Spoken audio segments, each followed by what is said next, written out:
Oma jumped to her feet at once. Her fear disappeared, swallowed by anger. "You," she shouted, pointing at the princess. "I know who you truly are." Anyanwu smiled. "Of course you do, Oma the storyteller. I know you have been following me. I knew it the first day, but I let you be.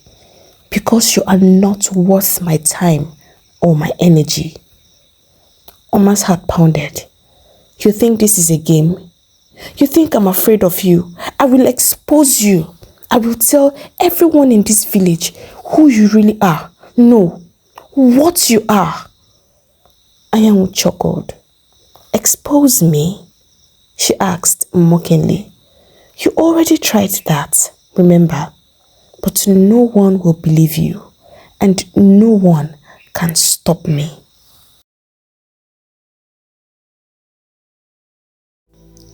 Once upon a time, in the village of Ofianta lived a young maiden named Oma. She was young and very beautiful, with bright eyes and a smile that could melt the strongest heart. Oma was kind and jovial. She had a very free spirit and was friends with everyone. However, Oma had one big problem. She lied too much. She did not tell small lies though. She told big, fat, mature, concentrated lies. She lied so much that nobody knew when to believe her. If Oma greeted you good morning, you would have to check if the sun was truly up before responding to her greeting. Yes, it was that bad. Her friends called her Oma the storyteller, but they said it with a laugh and a touch of mockery.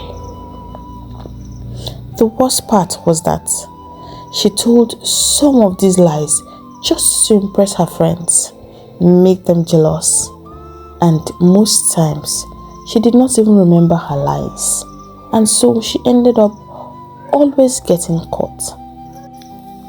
Let's take for instance the day Oma told her friends that a rich prince from a faraway city had seen her at the market and wanted to marry her.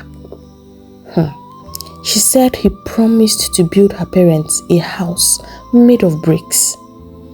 Initially, her friends did not believe her, but Oma literally swore with her life that she was speaking the truth. "My sisters," she said, "if I lie, let the gods strike me. You people think this is my usual stories, eh? It is not though. I was even shocked myself when he followed me home to see my father. Don't worry, when he comes, you will all see. After all, they say seeing is believing." Her friends were so excited. They actually believed her. But then, weeks passed and no prince came. When her friends asked about the so-called prince, Oma had totally forgotten her lie. She looked confused. "What prince are you talking about?" she asked.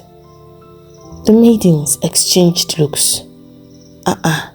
Oma, the prince you said saw you at the market and wanted to marry you now," Chioma said. Oma, catching herself, immediately laughed. "Oh, that one. I changed my mind. I just realized I was going to miss you all and this village, and so I turned down his offer." "Ha!" Chimi exclaimed. "Oma, you can lie. You even swore to the gods. You swore that the gods strike you, even though you knew you were lying." "No, it's not a lie, but I know you people will not believe me." The maidens burst into laughter. "Yes, we don't believe you." Chioma fired again. "You are trying to tell us that you turned down a prince because you will miss us and this village. You that we know, Oma." feigned innocence and smiled. Well, now that you have caught me, I was just joking with you girls. There was no prince. I didn't even know that two people would take it seriously, safe. The maidens looked at her with their hands folded over their chests. They had already gotten used to Oma and her cooked stories. The day that shocked the whole village the most was the day Oma tricked the entire village and sent them into panic mode. That day was the big Nkwo market day. The market was full as usual and everyone was busy, either buying, selling or hawking their wares. Suddenly, Oma ran into the market from nowhere, shouting, "The princess is coming! The princess is coming!" Immediately, everyone started running helter-skelter. Everyone started hiding their goods, their money. The next thing, Oma stood there and burst into laughter. At last, it was a lie. "I was just joking, oh," she said innocently, when the angry women scolded her. Her parents were worried that she would get herself into serious trouble one day. They called her later that night. "What you did today at the market was disrespectful, Oma," her father said worriedly. "How can you enter the market and trick people, most of which are as old as and even older than your parents?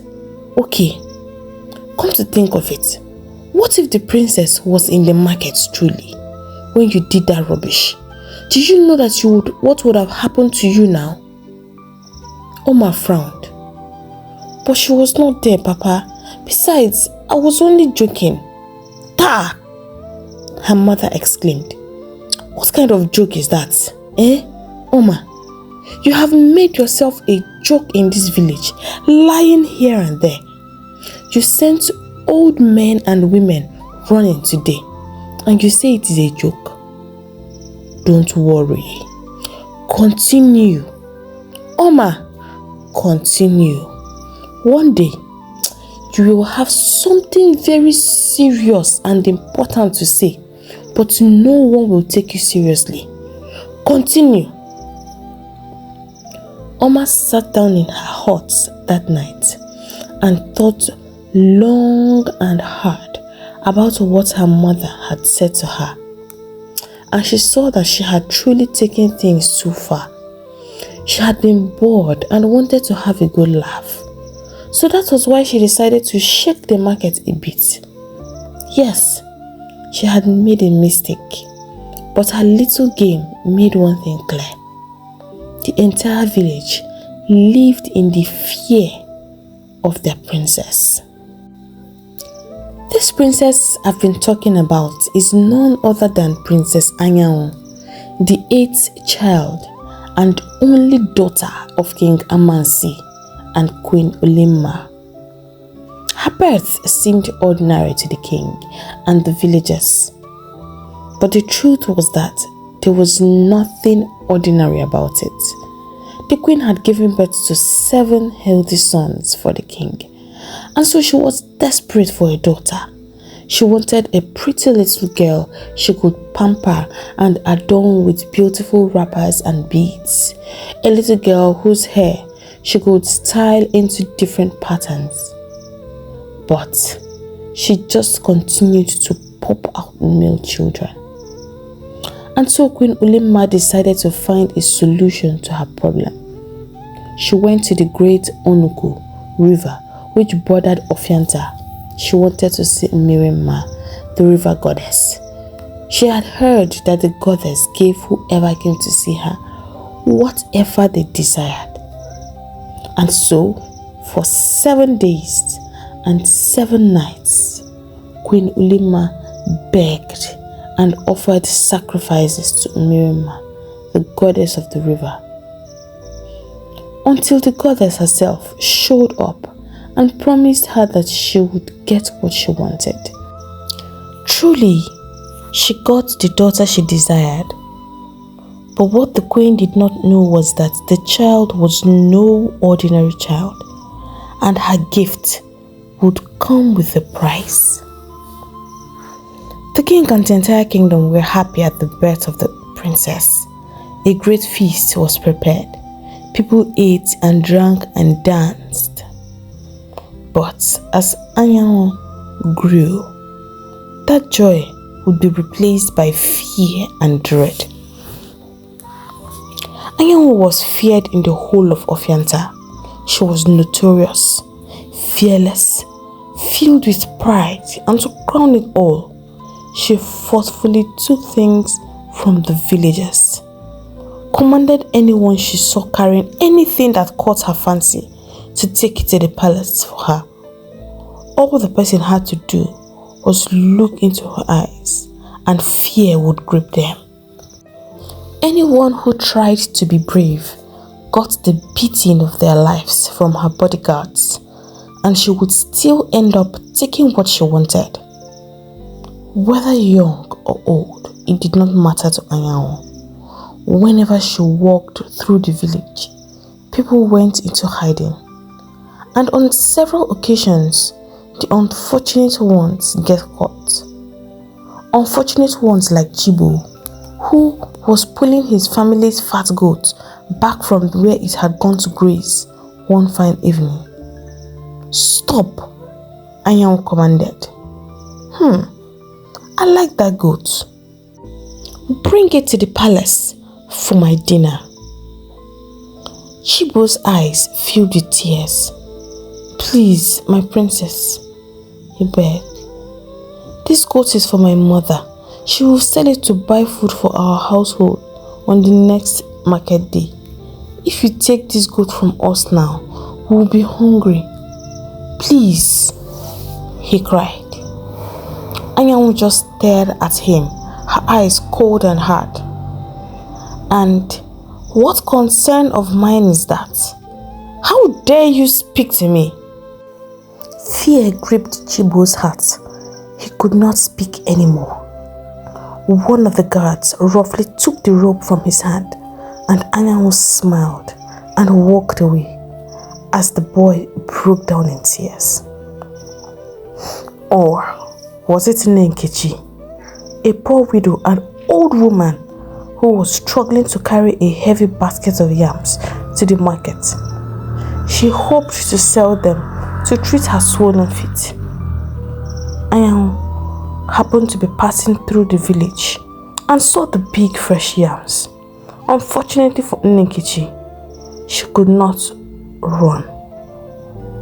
"You," she said, pointing at the old woman, "take those yams to the palace. It looks fit to grace the table of a princess like me." "My princess, have mercy," Nkechi pleaded. "This is all I have." "Then you should work harder next season," Anyanwu fired back. Nkechi fell to her knees. "Please, my princess, I am old. I have no one to help me. Please, don't take away my yams." But Anyanwu simply nodded to her guards, and they roughly shoved the old woman aside and lifted the basket of yams. Nkechi, in tears, watched as her yams were taken away. Then came the day she passed by Uguago's compound and saw him cleaning a beautifully carved wooden stool outside his hut. Anyanwu walked majestically into his compound. "I want that stool. It will look better in my bedchambers," she said to Uguago. The man, shocked, replied, "But my princess, I'm sorry, but you cannot have this stool. My father made this as a gift to me, and it is all I have left of him." Anyanwu's face hardened.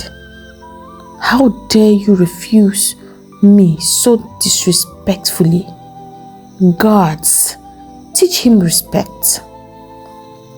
The guards pounced on the innocent young man and pounded him mercilessly.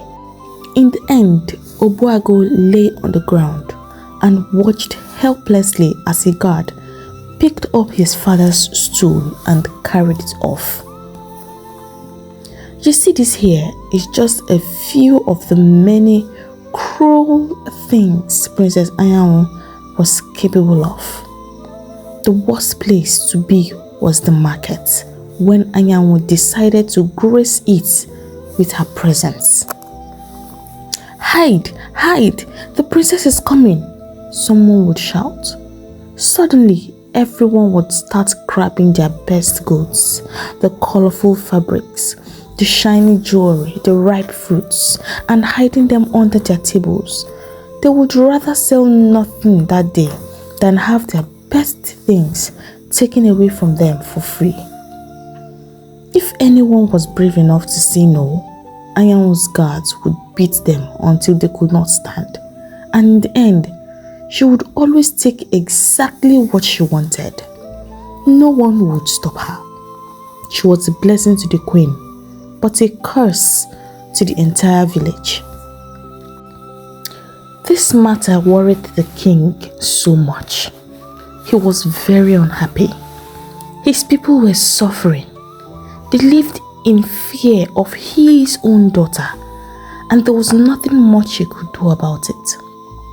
He talked and talked. In fact, Anyanwu was his headache. It was as if she was after his life. The elders complained non-stop. The villagers suffered. But Anyanwu did not care about what anyone felt or thought. Not even her mother, who begged her day and night to be kind towards the people. Anyanwu would insist that she was the princess of Ofianta and she would do as she pleased. The queen at a point started to regret going to the river goddess for a child. She wished she had been content with her sons. But as they say, it was already too late to cry over spilled milk. Unknown to everyone, Anyanwu was on a mission to frustrate King Amansi's rule, destroy his kingdom and all that he had built for himself. Years ago, Mirima, the goddess, had fallen in love with a young prince who found solace in sitting by the river and the daydreaming of faraway lands. She appeared to him one day, and from there, they became close. So close that Mirima began to fall in love with him. However, she knew that nothing would come out of it, for they were from different worlds. But still, it did not stop the bond that had formed between the both of them. But then, tragedy struck. One day, what Mirima found deep in the river was her prince's lifeless body. Immediately she touched him. She was transported and saw what had happened to him. It happened that the king back then had two sons born by his two wives, Prince Dike and Prince Amansi. Prince Dike was older than the both of them and the heir to the throne. But the other queen and her son Amansi had bigger plans. They wanted to eliminate Prince Dike and take over the throne. The queen poisoned Prince Dike, and to make it look like he mysteriously disappeared, she and her son hid his body and later on threw him into the river. Mirima was enraged when she saw what happened. She screamed and cried so hard. And then she went ahead, took his body deep into the ocean and buried him there, where she would be close to him forever. But she vowed to herself that someday, somehow, she would avenge the death of Prince Dike.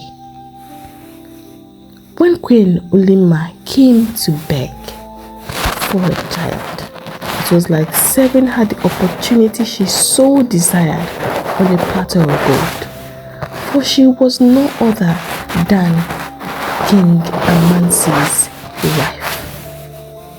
And so she sent Anyanwu to the king to torment him, destroy his rule, and ultimately take his life. The plan was going well until Oma saw what she was not supposed to see. Princess Anyanwu usually sneaked out of the palace very, very early in the morning when the village was still asleep. She would make her way to the river where Mirima awaited her.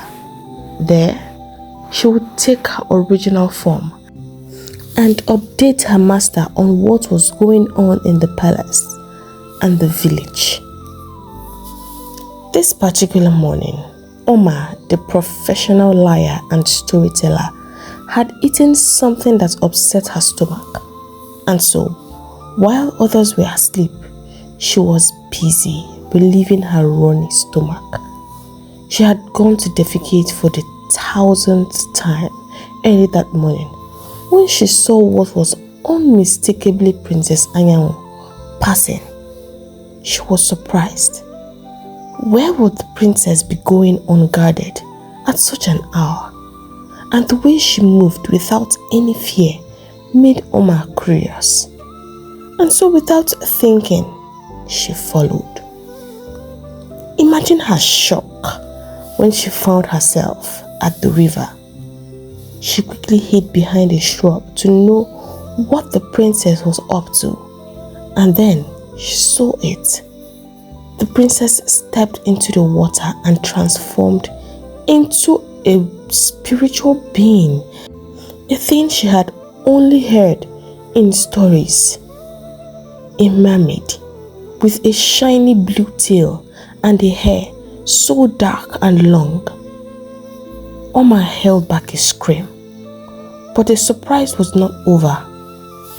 Princess Anyanwu made an incantation in a language Oma did not understand, and then a beautiful radiant woman with a similar tail and a fuller hair with a golden crown appeared. Oma could not believe her eyes. Fear gripped her, and as if her life depended on it, she carefully stepped back from her hiding place and ran all the way home. She was shaken by the time she reached home. What she saw was too big for her to handle. She was still trying to make sense of it until sleep claimed her. But then she woke up the next morning, hoping she had been dreaming or hallucinating. She did not say a word to anyone. For the first time in her life, Oma was silent for the whole day. She had no story to tell. Her mind was occupied by thoughts of what she saw. She wanted to be sure if what she had seen was real. She decided to wait out for the princess. Just maybe she would visit the river again. And so Oma came out again to the same place she sighted Princess Anyanwu the day before, and at the same time. And just to prove her right, the princess came passing again. Oma too fearlessly followed again, but at a safe distance, just like the day before. They reached the river and Princess Anyanwu transformed into the same mermaid and then called out to Mirima, the same spirit she had seen the day before. This time, Oma knew for sure that she was not hallucinating. She knew for sure that what she was seeing was really standing right there in front of her. She knew for sure that the princess is no ordinary human being. She is indeed a water spirit. How shocking this revelation was. The mermaid seemed to be saying something very important, and Oma tried to listen to their conversation. Since she was already there, she might as well gather enough gist so that she could have an interesting story to tell. And then she heard it. Mirima instructed Princess Anyanwu that it is time to strike. Time to make the king pay for what he and his now late mother had done. She tells Anyanwu to make sure that the king confesses to his sins or risk his whole sons being wiped away. After which, Anyanwu is to touch him with a small pebble.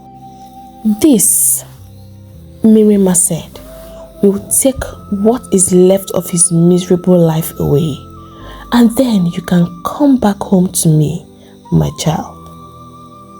Yes, mother, Anyanwu said as she bowed and collected the stone. And then Mirima disappeared back into the water.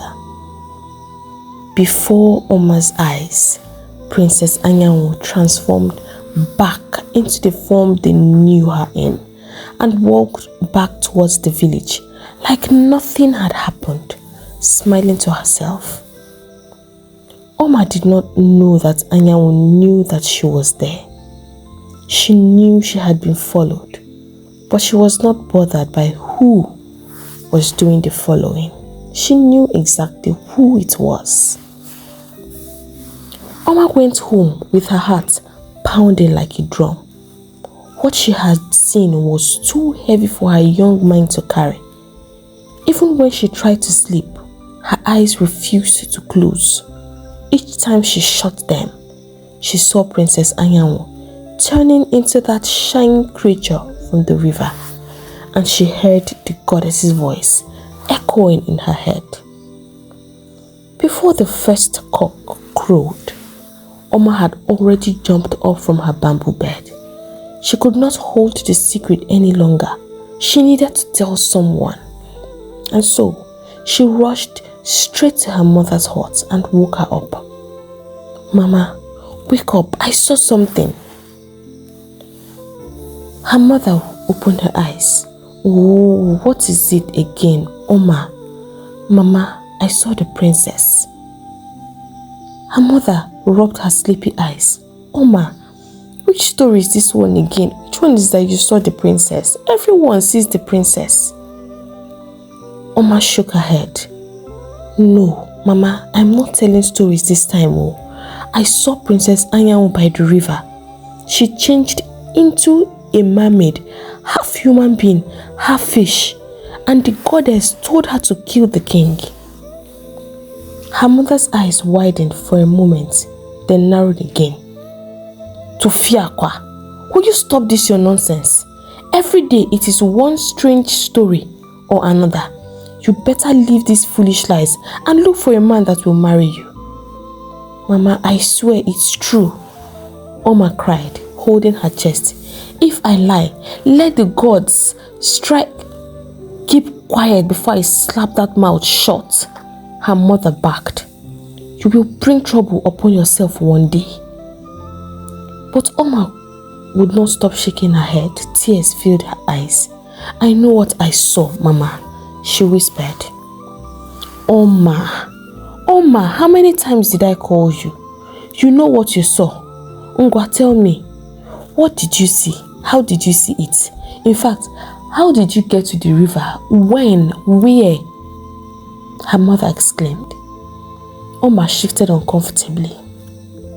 Yesterday, I went to ease myself very early in the morning when I saw the princess passing, and so I followed her. She entered the water and turned into a mermaid with a fish tail. She was talking to the river goddess. I waited again today and she passed, and I followed her again and I saw again.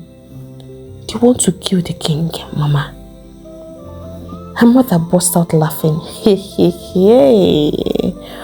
Omalicha, my daughter, you sound like a mad woman. But I know you well. You end up saying, it was a joke. But let me tell you, make sure you don't say this thing outside though, because you will put yourself into serious trouble. Anyway, everybody could know you. So I'm sure nobody's going to listen to this your made up story that you cooked up when others were sleeping. Oma became so sad. Her own mother thought she was a joke.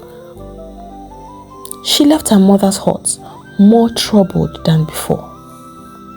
She decided to share her findings with her friends. At least those ones she knew would believe her for sure. Later that morning, she joined her two closest friends, Chioma and Chinwe, as they went to fetch water from the stream. Her mind was boiling, and before long, the words poured out again. My sisters, something terrible is about to happen. The princess is not who we think she is. In fact, she is a water spirit, and she wants to kill the king. The two maidens stopped, looked at each other, and burst out laughing. Oma, you and your stories, Chioma said, clutching her belly. You will not kill us with laughter. I beg, this is still very early in the morning. Chinwe shook her head. Oma, you need to be very careful. Oh. If the king hears this your joke, you will spend your days in the palace dungeon. Be very careful. Oma hissed. This is not a joke. I saw the princess transform into a water spirit, half human, half fish, with a shiny blue tail, and she was speaking to who I think, in fact no, who I know is Mirima, the river goddess. Hey! Oma! Chioma exclaimed. You've started again. I hail you. Oma stamped her foot on the ground. I am not lying. I swear with my life. Ah, Haba, you always swear with your life. Chinwe interrupted, still laughing. That's how you swore with your life the other day that the rich prince was coming to marry you. One day, the gods will actually strike you. They laughed all the way to the stream, leaving Oma standing alone, her hands trembling. Nobody believed her, not her mother, not her friends. But she knew the truth. The king's life was in danger, and she was the only one who could stop it. But how? How could she do it if no one believed her?